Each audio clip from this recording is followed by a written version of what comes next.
I think going back into prisons and working directly with young men and boys, I think it's a reminder that there's so much life and there's so much potential, in prison that is untapped. And I think a lot of the reason that we end up in there is because we're not dealing with our mental health as men. We're not putting our emotions at the forefront of our thinking or our decisions, and we're not processing, do you know what I mean? We're not even connected to our emotional well-being to a point where we can safely and healthily express ourselves when something's gone wrong.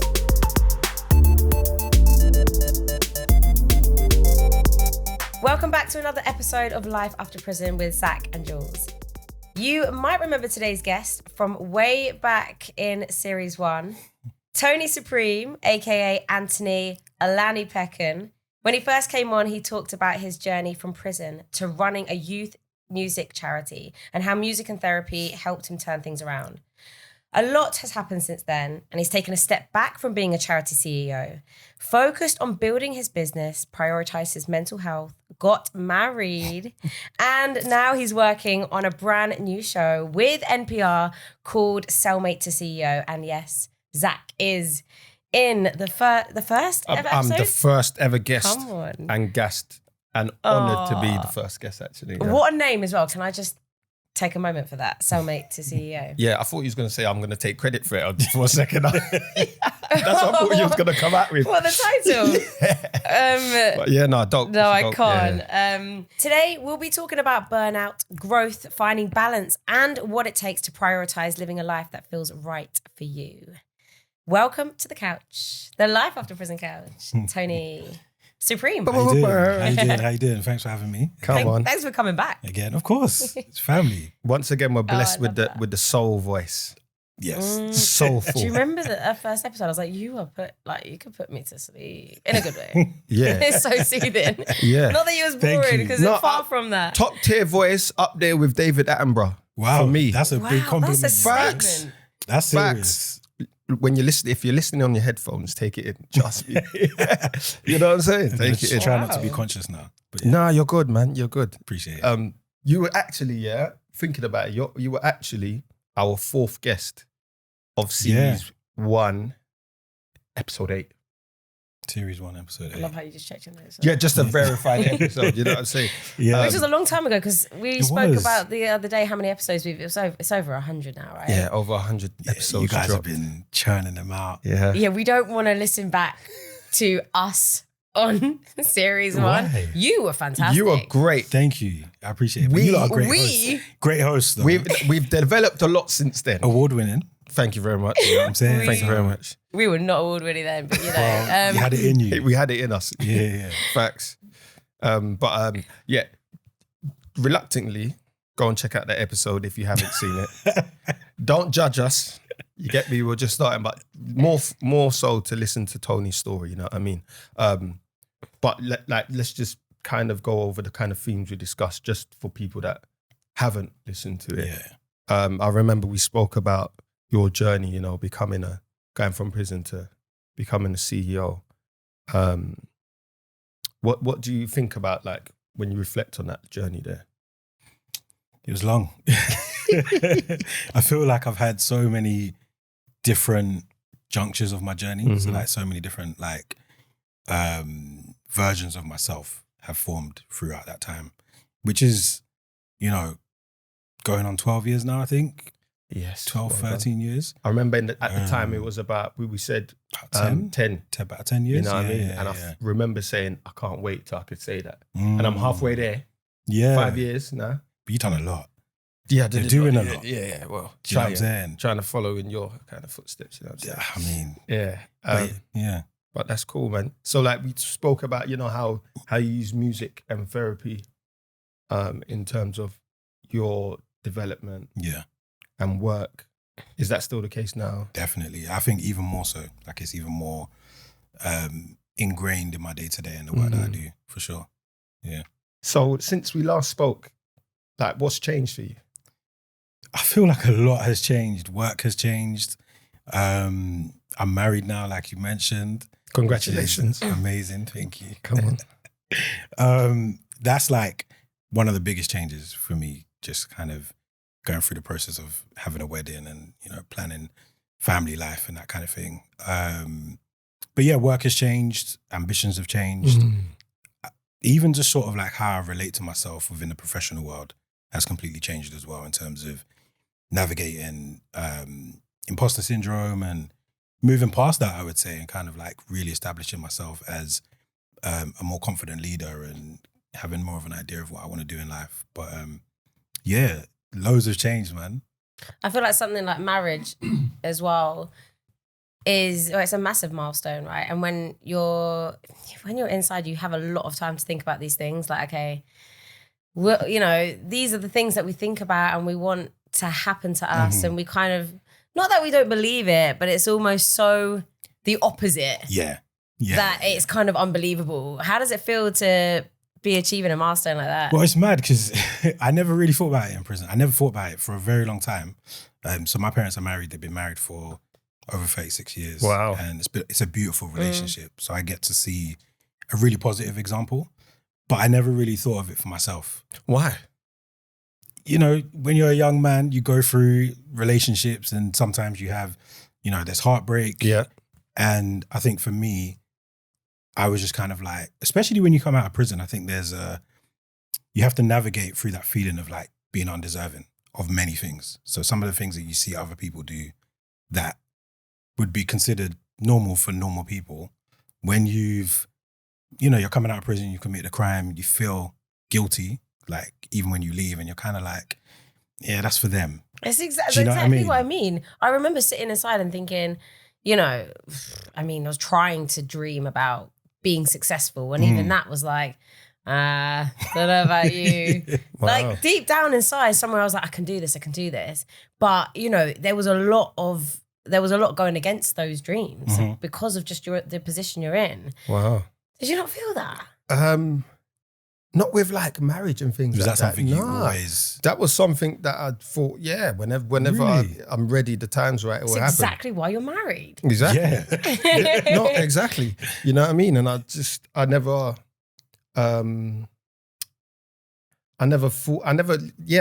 I've really struggled to think negatively since prison. Right. And I think it's because of prison I had to But what about train inside? myself. That's what I'm saying. It's because of prison I was able to think positively. Yeah. Even in a negative place, you know what I'm saying? To always think about what's the positive, life can always be worse. You know what I'm saying? Yeah. That's how I used to flip it. And guys used to say to me, why are you always happy? But why not? Yeah. Why not be in a place that's not really a happy place? Yeah. Do you know what I'm saying? Yeah. So, yeah, I don't know. Are there any other milestones like that you've achieved since, or that you've gone through since we last spoke? Since we last spoke, or big turning points? I'm fully sober. I can't remember if we okay. if we had that conversation when we last spoke. We spoke about you not drinking. Yeah. And I used to smoke heavily back then. Okay, yes. So I'm about 5 years no smoking. I think 3 years sober, no alcohol. Wow. So that for me feels like That's a milestone. massive. Do you know what I mean? Just to kind of, it's weird though, because you're really living life on raw. Like there's no filter. Do you know what I mean? It's like what I experience, what I feel is real, because there's no, I'm not kind of intoxicated or influenced by anything. So that sometimes can just feel like, why? Like High on I'd life, love to man. have a vice. Do you know what I mean? But I think music is that for me. Music and creativity kind of serves that purpose and gives me that elevation that maybe I was looking for with those substances. So I would say that. And I set up my own CIC, Soul Surge Wellness, which kind of works with boys in school, men in prisons, around like emotional health and well-being, essentially. So running emotional education wellness programs, including yoga, meditation, painting, and just having real deep conversations about life, from trauma to grief to joy, freedom, and kind of like getting people, especially when I do the prison sessions, getting people to try and imagine a life outside of the prison gates, which can be very tricky to kind of say, if you were legit, what would you be doing? Yeah. You know? So yeah, that's kind of the work I'm doing now. This is really cool. So you set this up, would you say because of your own experiences, your own journey that you went through? Yeah, I mean, it's really interesting because I think I set up Soul Surge pretty much when I came out of prison a couple of years after, with the idea of kind of working in the music space, to use music as a source for well-being and kind of go on that journey of like healing with music. And so that then led into like radio and then events. But then I had always wanted to do some sort of like community work that was my own. I was always working in charities, but I was like, how do I give back? How do I create something that is my own, but is community focused? And then obviously running a charity for 3 years, you learn a lot. You learn about fundraising, you learn about managing teams, putting plans together, strategy. And even within that time, managing stress and burnout, and that was not a thing for me. I was like constantly burning out, constantly feeling quite stressed, got a few grey hairs because of it. And eventually I signed off work for about 3 months due to stress. And in that time, I started to kind of really think about my own healing journey and start to put together like a wellness plan essentially. And then I started to think about, like, I'm the kind of person, when I find something that I feel is really useful for me, whether it be therapy or music, I'm like, how do I share this? Do you know what I mean? And so that's how I created the CIC. I was like, okay, I want to put together this wellness thing, this idea. I've got a company called Soul Surge. I want to create sort of like a sister company that is about giving back. And that's kind of where that came from. What do you feel like you've learned through the people that have, you know, joined in this kind of journey with you, or even about yourself? Through setting up the CIC. I think going back into prisons and working directly with young men and boys, I think it's a reminder that there's so much life and there's so much potential, you know, in prison that is untapped. And I think a lot of the reason that we end up in there is because we're not dealing with our mental health as men. We're not putting our emotions at the forefront of our thinking or our decisions, and we're not processing, do you know what I mean? We're not even connected to our emotional well-being to a point where we can safely and healthily express ourselves when something's gone wrong. So, you know, a lot of the time, violence is like the first answer. Like something happens, you just react violently, physically, aggressively, whatever, without really just processing and being like, oh, this thing happened, didn't like it, I'm going to address it and just say something calmly. Do you know what I mean? And I think we see this all the way in schools, like the work I do in schools. Yep.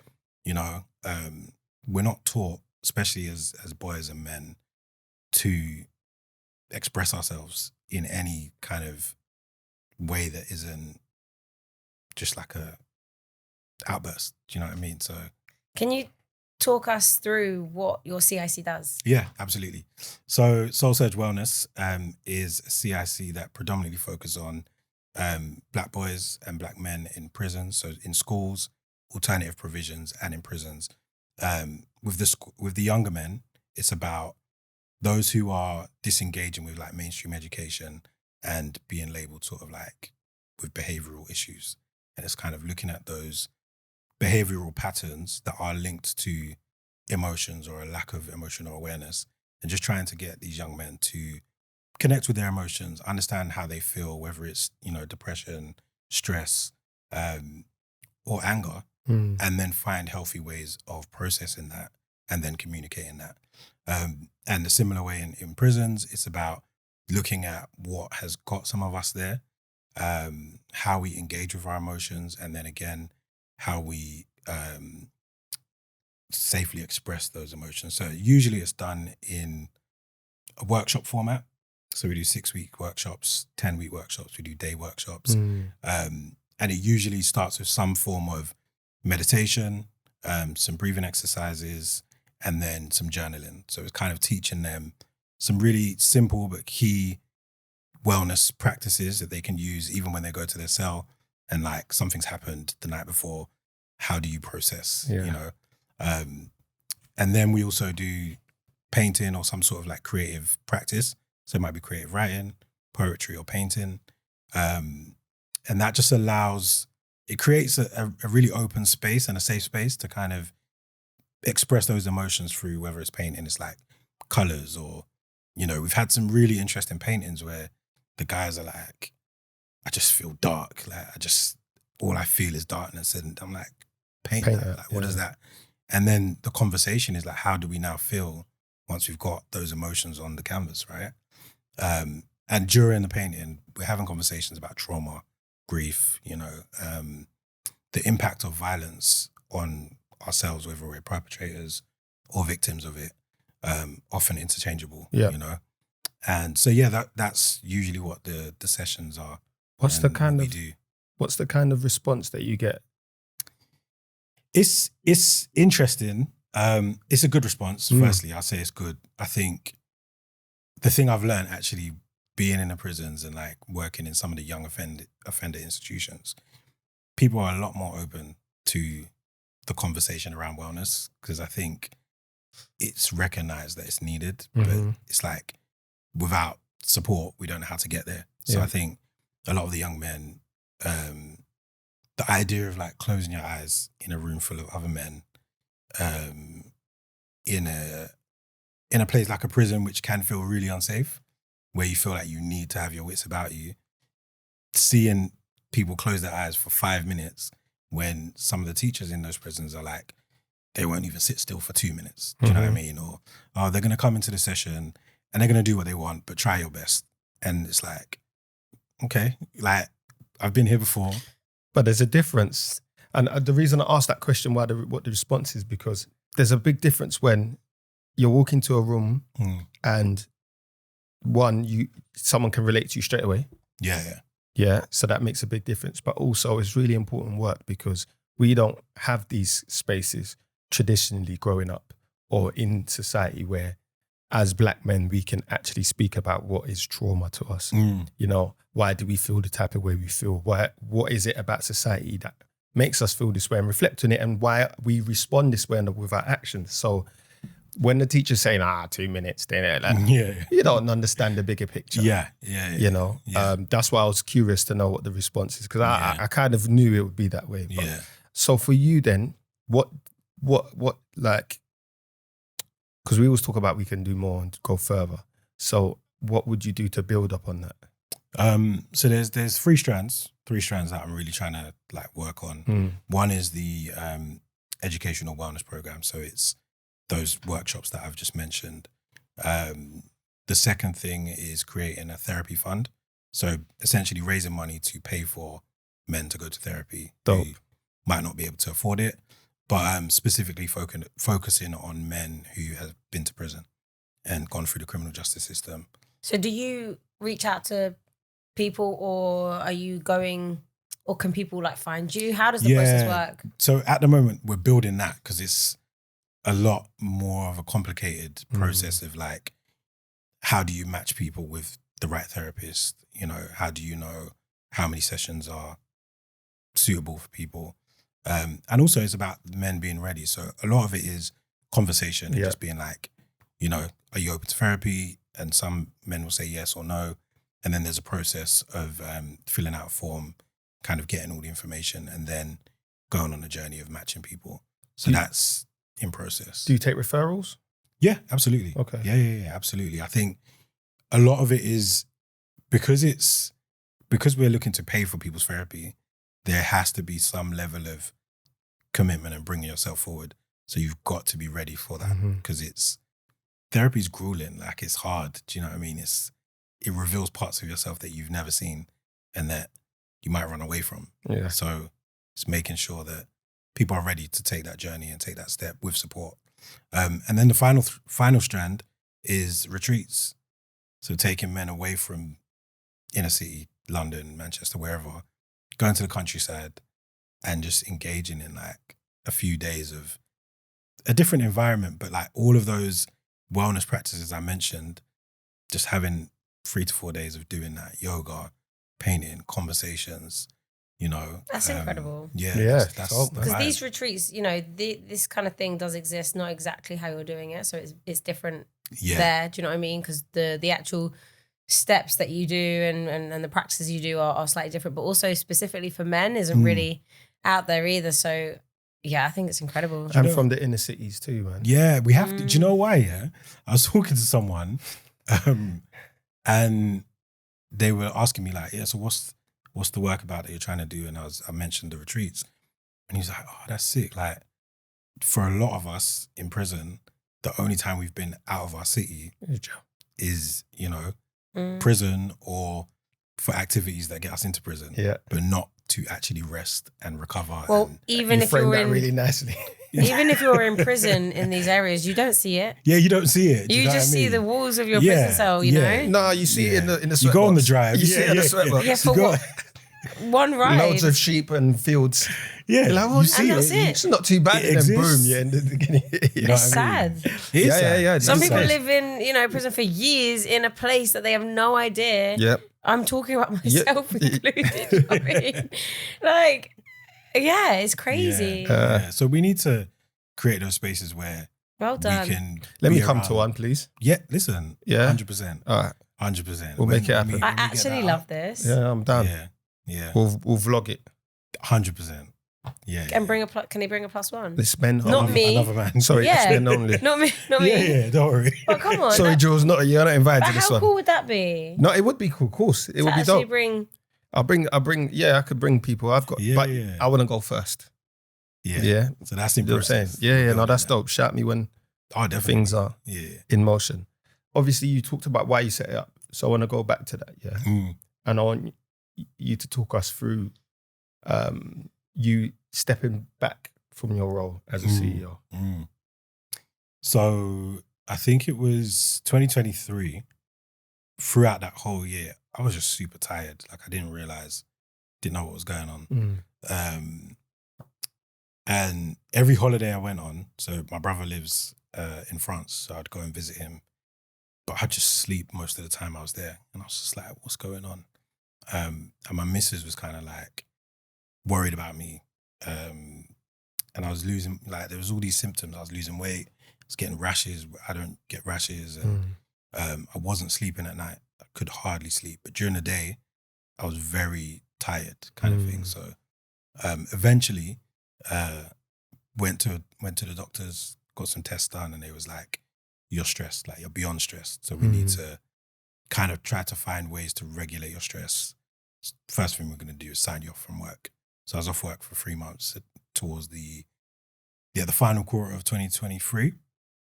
And I think that was like the first time where I genuinely was worried about my health and was like, what's going on? Do you know what I mean? And I think it also made me realize that nothing's worth your health. Like there's no job, there's no work that is worth like peace of mind and just being okay. And I think for me, the bigger impact was the lifelong impact of like now having to manage my stress with medication and kind of regular doctor visits, regular blood tests just to see where my levels are and making sure that I'm not overstressed. Yeah. Do you know what I mean? So Yeah. that I think was really big for me and made me, I think the step back from being a CEO it wasn't about sort of like the stress. It was about just work and some of the demands and kind of, you know, there are times where you feel undervalued. Yeah. You feel like Yep. you're putting in so much. And I think when the health scare came, I was like, I really have gone 100% for 2 years at this. And yeah, just, I don't know if I've got much to show for it. So I need to work out the next step for me, especially with creating another business. It was like, one of my mentors was like, okay, so you've been signed off for stress, but you've set up another business. You want to go hard with your other business. And you just proposed to your wife, so you're planning a wedding. So it's like, there's just so many things that I was working on for 2024 where I was just like, adding more stress. So some things has to change. Yeah. And there are certain things that could change, of course, but I'm getting married. I want to. Yeah. I've set up these businesses because I really want to do them. So the thing that has to change is my job. And that was kind of the deciding factor. I think it's really important to notice or for people to recognize that, especially in leadership roles or roles with heavy responsibility, that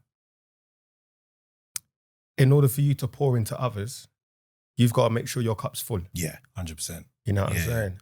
So, obviously, you've gone to the doctors, you figured out all of this stuff. The stress is too much. Now you're signed off work. How do you refill your cup? It was it was tough because that first month, I think I was just in bed a lot. I feel like I was kind of like, I think I was really sad with like how far I had let things go in terms of my stress and burning out. And then it was kind of my missus who was like, okay, you've had your time. How do you balance how you feel with recovery? Because eventually you're going back to work. Yeah. And so she was kind of the one who encouraged me, like, why don't you do meditation? Like you've done that before. So she'll send me things to like help with my meditation. And then I started practicing yoga again. I hadn't done that for a while. So I started practicing yoga. And yeah, I think I was just trying to do something daily that I felt would de-stress me that I could then use going forward. Do you know what I mean? So did you have your other ideas set up yet? Or was this in like the transition period before you set up the other two businesses? So it was Soul Surge, the music business was already set up for years. Soul Surge Wellness came a few months after I got back to work. Okay. But the inception of it started in that recovery period. Okay, so it was really that recovery period that gave you that kind of the new ideas, the life back, everything really. Yeah, because I had to like, part of it is like, how did I get here? You know, you have to reflect on like, how am I so stressed? Well, I was going to ask, did you notice when you were stressed? I didn't. The thing is, and this is why I'm doing the work I do now, because with men, we just think it's part of it. Yep. We just go like, yeah, you're stressed, but that's life. Yeah, you're tired, but who isn't? And so you keep going, you keep pushing until there's actually a health implication. And then you're like, oh, I need to change. But sometimes it's too late. For a lot of people, it's too late. Like, I'm lucky it wasn't more severe than what I experienced, right? But for some people, you know, there are strokes, there are mental breakdowns. Like, there are real implications to not managing stress and emotions. So during that time, I had to really look back and be like, okay, how far back have I been just operating at like tipping edge? Do you know what I mean? And I think the way that I plan life or the way I see life sometimes, I'm like, okay, this is a super busy week. I'm going to get to Friday and then I can sleep on the weekend and just like rest. But when that busy week turns into a busy 4 months and you're like, it's January, the next time I can really rest is June, that is dangerous. Do you know what I'm saying? So my next question was going to be, what are the signs that they could potentially be stressed or this could be too much? I think like... not having a break for 5 months is definitely a sign. I don't know how many months that is, but... Yeah, 4 or 5 months. Do you know what it is? Like, even my missus, she'll tell me now, like, just book time off work for no reason. Book days, like, But you know, like, and this is the issue with the working world. You got however many days, so you're like, I need to manage these. This is for holidays. You know what? I ain't took a day off work this year. That's what I'm saying. And what? We're touching deep into August. the year. You get me? Yeah. But what I have done, and I was going to ask you this, is because I've seen people like a CEO I know very well, you know, had a stroke a couple of years ago. And that was from super overworking, right? So learning from people around me and mentors, I don't work at the same pace that I used to. And I was going to ask you, is it because you've came out of prison? Because this is what it was for me. Yeah. I came out of prison, I'm like, raw. if I want to get to where I need to get to, I've got a hell of a shift to put in. Yep. So you're always operating in that zone where technically you're running on empty. But you're like, the goal needs to happen. Don't matter if I'm stressed, tired, whatever. I need to keep pushing. I think so. Was that? I think so. I think because like the time I went to prison, I think there was some significant things that were happening in my friends' lives outside of prison. So they were all graduating the year I would have been graduating. So it's like, and then they're getting jobs. So it's almost like, okay, I'm playing catch up. Yeah. Do you know what I'm saying? And then even though you get to a place where you're like, okay, I think I'm good. You're like, but I never want to slip back to the position I was in. So you just keep going. So I think for me, definitely prison was like a driving factor. It's like you're trying to get as far away from that reality as possible. I'm curious to find out what you do is on top of, just booking time off, like as you mentioned, in order to manage that too. Like what does the, I would say, I don't want to put words in your mouth, but what does wellness look like for you now? Yeah. I think I listen to my body a lot. Like sometimes if I'm tired, I'm tired. Like I've got to sleep, or I do seek a lot of counsel. So like sometimes my mind is like, I've committed to this thing that I say I want to do, but my body's like, bro, you're too tired to leave the house. So I might speak to like my missus and be like, this is what I'm thinking. This is what I'm feeling. If I do this, like I'll go down the journey of both options. And by the time I've done that, usually I know what I want to do, but I'll still be like, what's your opinion? Kind of thing. Of course. I love the sauna. Amazing. I sit in the sauna. But also like there's the mundane things. I love washing the plates because it's a time where, again, there's no other distractions. My hands are busy. I can't do work because I'm occupied. So it's just like going for walks. Those are kind of some of the really simple things that you can do, or that I do, to kind of, keep on track. Yeah, trust me. And some people that don't underestimate those little things like walks, Yeah, I'm telling you. A bit of nature. I don't love it though. Like, I'm not a big fan, but it helps. Do you know what it is? Yeah. And I know I keep referring to my wife, but she is a really big part of like. I'm so here for that. Where like how I've learned to look after myself. It's amazing. She loves walking. So like sometimes it's like, all right, I'll come with you. Do you know what I mean? And then I enjoy it when I go. Yeah. But yeah, stuff like that. It's good, man. It's good to hear, man. Yeah. Talk to us about the new show. Oh yeah. Cellmate to CEO. Yeah. Come on, where did that name come from? Do you know what? So I don't even know. Okay, I do kind of. So Cellmate to CEO came from when I was in prison, I used to write every day. So I used to journal like what my day was like and kind of like just kind of offload. And then when I came out, I've kind of been, I guess, working on that piece of writing and trying to turn it into something, right? And I was sort of like figuring out what could this collection of writings be called or whatever.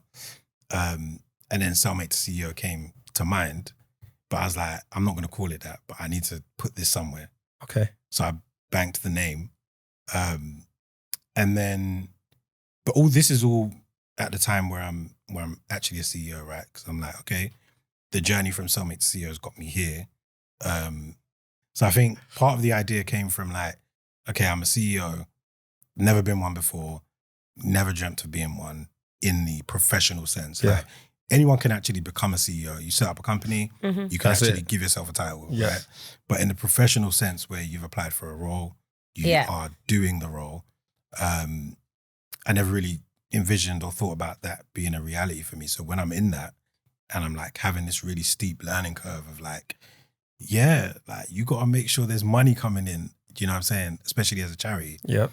You've got to make sure you're looking after your staff. You've got to make sure payroll is happening every month and everyone is paid. Yeah.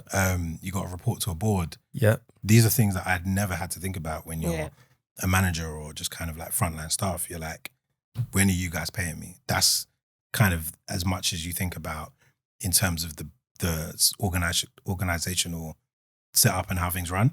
So I was like, all right.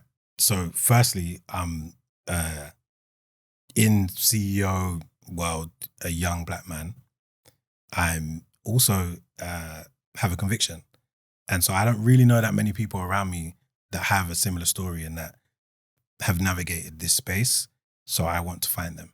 Mm-hmm. And that was kind of not only find them, but put our voices out there so that anyone that's listening, myself included, have a resource to go to and kind of get these gems and get the learnings that I just didn't really have access to. So that's kind of what the podcast idea was about. Yeah. How is it going so far? Loving it. Yeah, it's brilliant. Like, do you know what? It's like, it's more than what I could even imagine, because with me, like I said, I had a limited network of people who were CEOs, but also had convictions, and like working with the team behind the scenes on kind of identifying people, you realize there's so many stories out there. There's so many different fields that people are in that share very similar stories.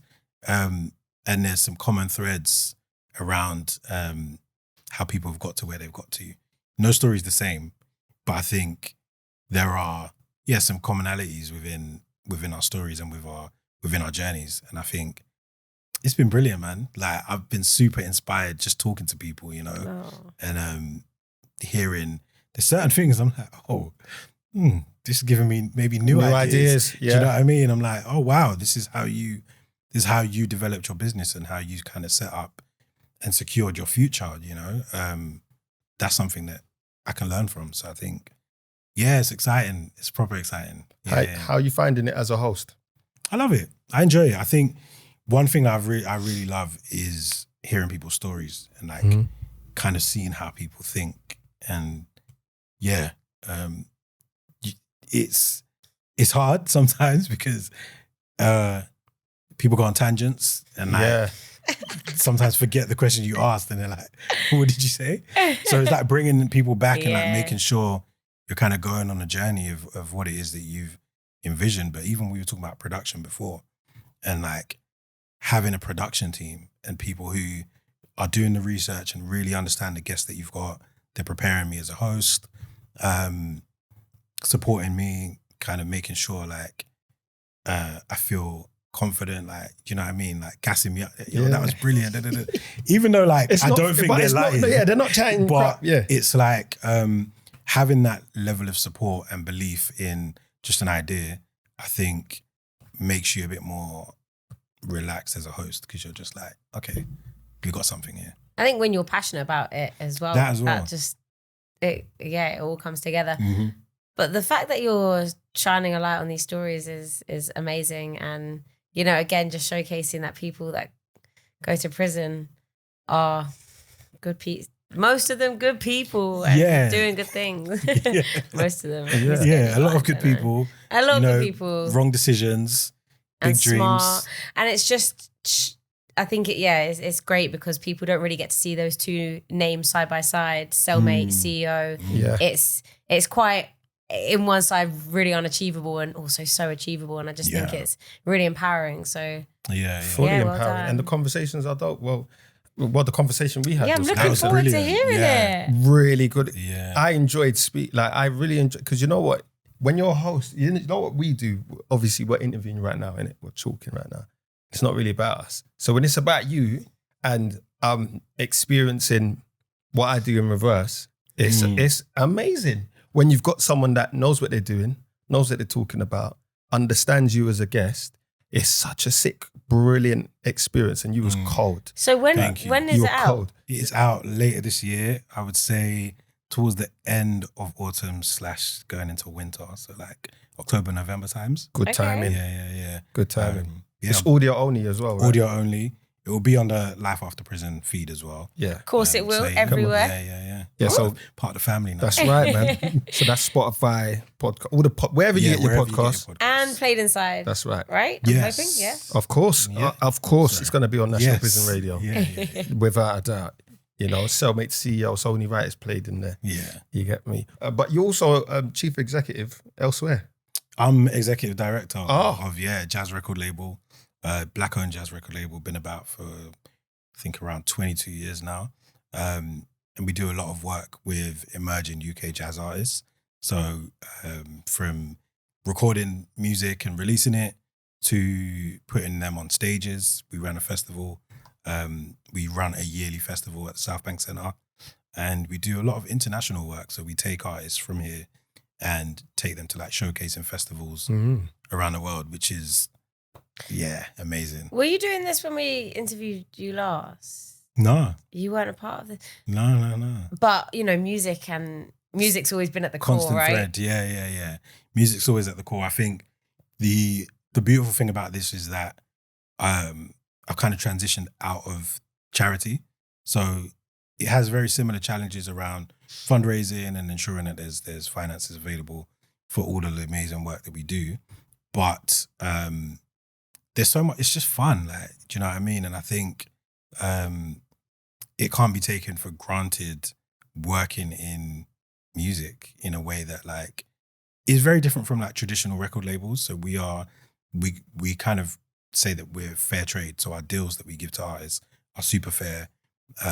We're not trying to exploit. We're actually just trying to give people opportunities to record some of their early work and get out there and kind of support the journey as we go. So that's it's a privilege to be part of that sort of organization. That's quite refreshing to hear, knowing how the music game, 9 times out of 10 what you hear is artists are exploited or they're in, you know, them 360 contracts. Yeah. You know what I mean? So that's really kind of refreshing to hear. It's been good to learn that there are other ways to ethically be in the music industry without the predatory kind of like energy that comes with it sometimes. I feel like our conversation today, you are, you know, all aspects of your life now are in sync. Yeah. And I want to ask you how and what it takes to get to this point. That's a really big question. It's a really great question. I think for me, one of the big things that I was kind of leaning into this year was curiosity. So where does my natural curiosity take me versus like what I think I should be doing? So it's sort of like been that kind of like when I'm called to make a jump somewhere, where I'm called spiritually to explore something, I know that it's because it's supposed to be, it's for me, right? So I think there's this like lifelong journey of looking for purpose, I think, that we're all kind of going on. So it's like some of the things I'm doing today, if you speak to me in a year or two, things might have changed, you know what I mean? But I think it's this constant search for where I continue to see myself. And when I no longer see myself in a certain space, I'll just move from it. So I think there's no clean answer for it. Like there's no formula, do you know what I mean? But I think listening to myself, and I think I had to kind of go through that stressful period of where I wasn't, and then kind of getting the consequence of that. And sort of, really listening to myself and having some level of a vision as to what I want my life to be like, which is not something that I necessarily had in the last few years coming out of prison. But I think in the most recent years, I've been more challenged as I get older to really think about what do I want my life to look like, and then what are the things that I need to put in place. And is it a case of, if this doesn't contribute to that vision, I'm going to stay clear of it? Yeah, pretty much now. I think, especially like when we talk about career, I think there's always going to be that conversation of like money. Where does money play a part into what you do, right? It's a useful tool. It's a tool. It's useful. Yeah. But I think I'm learning to place value on my skills and what I do, and also carve out ways to make money without compromising my joy. So I have to be doing things that I enjoy and that I love and that I'm passionate about. Yeah. Otherwise, I'm just literally not doing it. And you have situations where like you do certain things for the money that maybe like you don't enjoy or care about as much. Always regret it. I always regret it. So now I'm like, I've done enough of those where I'm like, it just has to be something that I love. So yeah. Balance, innit? balance. Yeah. So what would you say to people that are wanting a life that aligns with their values? I think it's knowing what your values are. It's knowing what your values are, and like, I think we all have this like internal intrinsic thing where when we're going against what we truly believe in, we can feel it. Do you know what I mean? And I think I've had enough situations to know when I go against that feeling, it never goes right. Like I can't tell you a time where it's so weird like, that you're saying it like this right now, because I've literally felt that the other Really? day, where I said to myself, sorry to cut you, No, but I go said on. to myself, yeah, you don't want to do this. You don't. And I forced myself to do it. And it just went the complete opposite way. And it was like I already knew the answer. yeah, Mm-hmm. And it's Yeah. just so powerful, isn't it? I can't tell you a time. I can't think of a time where I've been like, I've gone against that feeling and it's worked out. There hasn't been a time. Do you know what I mean? And now So, you're living it like every second. I try. Like, As much there's- as you can. There's things that will like be presented that compromise you, right? But it's like I said, there's certain values that are instilled in me now that like, if like, for example, integrity is something that I find Mm-hmm. is super important to me. And I think anything that compromises my integrity, I just can't do, because it's hard to get it back once you lose it. So Facts. it's that thing of like, every day, every moment is like, we have choices, and we have to choose in each moment. And I think life, as you guys will know, like, life can change so quickly, and it's like super tiring, but you have to consistently be conscious to your choices and your, Facts. do you know what I mean? Like, you probably have experiences of like moving around London, let's say on the trains. You're trying to get off, people are getting on before you get off. Yeah. People are pushing you with their backpacks. There's so much energy just kind of leaving your house, doing what you're doing and coming home, right? And there's so many opportunities in that process to do something that will just take you to jail. Do you know what I mean? Or react. Yeah. And it's like that constant reminder of like what is more important or what you're working towards that kind of keeps me grounded. I was having the same conversation a few days ago. Bro, it's hard. Yeah, it's not easy. It's You a know, challenge, but it's a worthy challenge. Yeah. It's a worthy challenge. Absolutely. Yeah. So yeah, Thank you. You said that really nicely. Yeah. thank you. Kind of poetic, actually, to be fair. Thank you. You know what I'm saying? I wanted to ask you, Tony, Mhm. because what we do, as you know, we like to signpost organizations Yes. that can support people in their journey of life after prison, sometimes in prison too. I wanted to know if there was any organizations you wanted to shout out. Yeah, for sure. I would say Soul Surge Wellness. I'm glad you did, because I was going to say, yeah, no. I'm in that place now where I'm like, but yeah, Soul Surge Wellness, definitely. I think kind of going, if you're interested in going on the journey of like emotional regulation and stress management, and also finding healthy ways to creatively express yourself, that is a platform. where Soul can they Surge get in Wellness. touch with you? We are on Instagram at the moment, Soul Surge Wellness, CIC.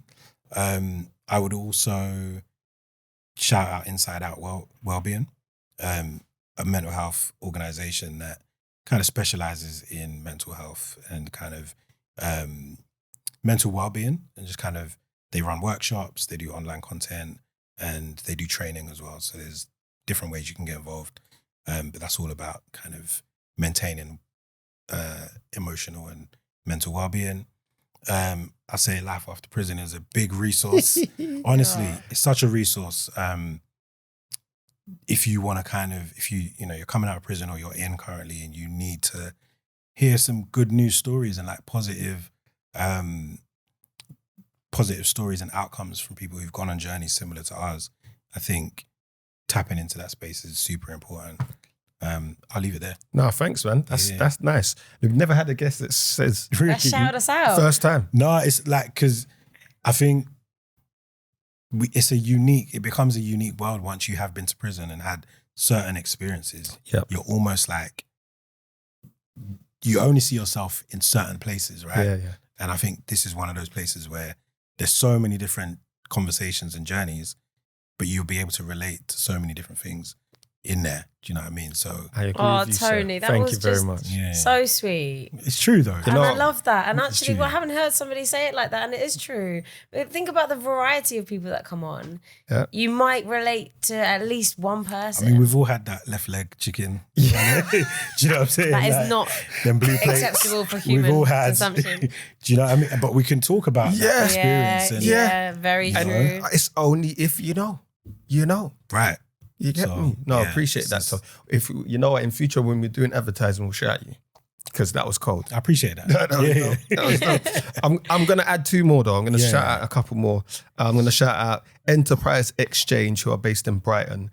What they do is they train and mentor people, especially those with convictions, to become successful entrepreneurs. So check that out if you're in that kind of region. And there's also Working Chance, who are based in London, that help women with convictions into employment and offer career coaching, skills training, and support, as well as Nice. entrepreneurial support too. So check that Nice. out if you're a woman in London. And of course, we love you guys getting involved with the questions that we have and the ideas that we put out. Our question to you recently was, what skill do you think all CEOs should have? That is a wicked question. Hit us with them. Who came up with that? I don't know. Is Production it me? team? Is it me? No, I'm See, joking. the I don't think- production you know what? team. You know, I'm no idea. But nevertheless, it's a great question. It's a really good What are the question. So, responses? what skill do you think all CEOs should have? Understanding it's a marathon, not a sprint. Correct, Mundo. CEOs, do we agree with that? Correct, Yeah, Mundo. yeah. CEOs, do we agree? Am I a CEO? I'm pretty sure there's a Jules something limited, right? Yeah, I got my own company. Am I a CEO? Yes. Founding director. Yes. Yeah. Oh, how are we finding this out? How am I finding this out at the end of the episode? Wait, hold on a second. Does that mean I can go on your... Yeah. I mean, you got to speak to the production team. Yes, Jules. But yeah. You run a business. Sorry, guys. Can we just bring it back? Yeah. Okay. Aye, listen. Next. Highlight reel. Jules found out That's she's so a boss. funny. Yeah. She runs her own company and she just found out. I didn't realise Excellent. what do CEOs do? Chief Executive Officer. So, Thank you for keeping it. Yeah. Chief Executive Officer. Yeah. Yeah. I would never have thought that All that right. was my title. But you're also a director. Yeah. I know Right. that. Yeah. I know that. Yeah. Yeah. It's the similar, almost interchangeable. So basically, Yeah. they're the same thing. Almost. yeah. Almost, yeah. Are we keeping this because Most definitely. All right, It's- okay, guys. It's in the edit. It's in the cut. It's Okay, learning. understanding it's a marathon, not a sprint. Correct. Love that. Big facts. Empathy and patience. I like that. You have to have empathy and patience to be a CEO, yeah? Definitely. Yeah. A lot of patience, especially with yourself too. Yeah. I was going to You say, know, it actually Facts, depends on facts. how, like, if you're just a one-person band, I guess that empathy thing comes with, well, I guess, clients and with yourself. Yeah. But, Yeah, definitely. Especially with a team. but with a team, I think Yeah, that would yeah. come maybe a little bit more. Conflict resolution and people management skills. Essential. Yeah, I love that. Whoever you are, sir. Essential. Or miss. Yeah, or miss. Oh, ma'am. Thank Yes. you. Okay, Essential. Facts. Oh, what would you two say? What's your answers to the question? Everything that was said, and on top of that too, time management, well-being management, but definitely a lot of forethought. You know what I mean? Thinking, okay, if we do this, where can it lead to? Or if we don't do this, what it is, and sticking to values. You know, you mentioned it. If you want to keep your integrity as an organization and as a CEO, and you want your organization to reflect your values, you got to do what you say, you know, and Yeah. mean what you say too. So yeah, all of that Yeah. included.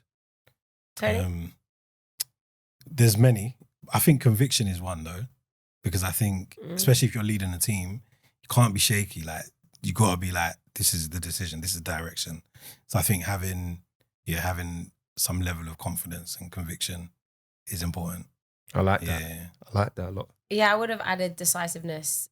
Decisiveness, that's but the word. sometimes I'm That's not the word. as decisive, but you need to be. But also, I'd say organization 100% is really important. And also being allowing yourself to be open-minded to being creative and actually just being open-minded so that you can develop as well. Yeah. Yeah. Because there might be a better way to do things.